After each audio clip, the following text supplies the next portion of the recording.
আমার স্বপ্ন ছিল বড় হয়ে একজন শিক্ষিকা হওয়ার। একদিন আমি গ্রামের সব ছোট বাচ্চাদের পড়াবো। স্কুল শেষে আমরা নদীর ধারে খেলতাম। সত্যি কি করতে? কখনো কাঁকড়া ধরতাম, কখনো গাছে উঠে কাঁচা আম পাড়তাম। সন্ধ্যা হলে বাড়ি ফিরে এসে মায়ের পাশে বসে পড়াশোনা করত। তার ছোট্ট পৃথিবী ছিল খুব আনন্দে ভরা। কিন্তু সুখের দিনগুলো বেশি দিন স্থায়ী হলো না। রিমি যখন মাত্র 13 বছরে পা দিল, তখন তার বাবার জীবনে বড় সমস্যা দেখা দিল। ফসল ভালো হলো না, ঋণ বাড়তে লাগলো। মেয়েকে বিয়ে দিয়ে দাও। কিন্তু সে এখনো ছোট, পড়াশোনা করছে, এটাই গ্রামের রীতি। তাহলে একদিকে দায়িত্ব কমবে, অন্যদিকে ভালো ঘরে গেলে মেয়ের ভবিষ্যৎ ঠিক হবে। না, রিমির পড়াশোনা এখনো বাকি। কিন্তু দারিদ্র্যের কারণে আমাদের কোনো উপায় নেই। সমাজের চামড়া ভেঙে পড়ছি না। রিমির বাবা প্রথমে রাজি হননি। তিনি জানতেন রিমি এখনো ছোট, তার পড়াশোনা বাকি।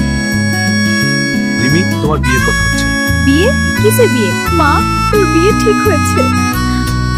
মা, আমি তো এখনো ছোট। আমি তো পড়াশোনা করতে চাই, আমি তো স্কুলে যেতে চাই।